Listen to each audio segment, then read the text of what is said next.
এখানে আমাদের মা পার্বতী। আপনারা প্লিজ বেয়ার বডি দেখে কোনো বাজে কথা বলবেন না। মা পার্বতী শৃঙ্গার হচ্ছে, জয়া আর বিজয়া, এই যে দুই পাশে দুইজন। হ্যালো এভরিওয়ান, কেমন আছেন সবাই? নীল পুজোর পার্টগুলো আপনাদের কেমন লাগছে বলুন তো? আজকে শেষ পার্ট। আজকের পার্টে আপনাদের সাথে শেয়ার করব অনেক মজা, হই হুল্লোড়, আনন্দ আর সাথে শিবের গাজনের নাচ। তো চলুন শুরু করি। এখানে দেখতেই পাচ্ছেন যে প্রত্যেকটা ক্যারেক্টারকে তাদের নিজস্ব রূপ দেয়া হচ্ছে, সাজানো হচ্ছে। যদিও এটা আমার প্রথমবার, আমি এর আগে কখনো কোনো ক্যারেক্টারকে সাজাইনি, তবে সাজাতে গিয়ে দেখলাম ভারী মজা। এত হই হুল্লোড়, হাসি, আনন্দ হচ্ছিল, মানে একদম বেস্ট পার্ট। আমি এর আগে আপনাদেরকে বলেছিলাম না যে যতই ওদেরকে সন্ন্যাসী বলে দূরে সরিয়ে দিই, কিন্তু ওরা তো আদতে আমাদেরই পাড়া প্রতিবেশী ভাই বোন।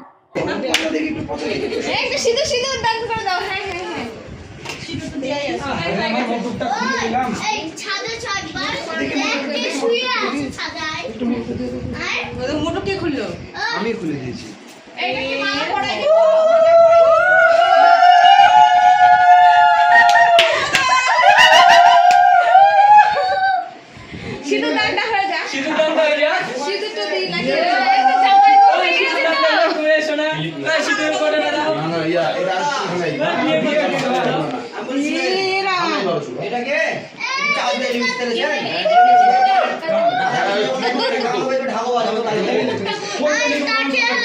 এখানে দুই বেচারা ব্যাচেলার নিজেদের অপূর্ণ বিয়ের শখ পূরণ করছে। আসলে বাড়ি থেকে বাবা মা তাড়াতাড়ি বিয়ে দিচ্ছেন না বলেই বিয়ের এইভাবে শখ পূরণ করা, দুধের স্বাদ ঘোলে মেটানো। তো এরকম অনেক মজাই হয়েছে।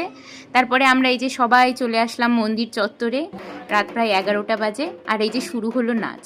আচ্ছা, আমি কিন্তু এবার গোটা ভিডিওতে জায়গাতে জায়গাতে কথা বলবো, অর্থাৎ যেই সব জায়গাতে নাচ হবে ওই জায়গাগুলোতে আমি চুপই থাকবো, যেন আপনারা এই নাচগুলোকে খুব এনজয় করতে পারেন। তো এখানে প্রথমেই দেখতে পাচ্ছি ছেলে পেলে চলে এলো, যারা কিছুদিনই সন্ন্যাস ব্রত পালন করেছে, এখন নিজেরা নিজেদের হুলিয়াতে ফিরেছে আর কি। তো এইভাবেই আস্তে আস্তে আমাদের নাচের শুরু হলো। চলুন আমরা নাচ এনজয় করি।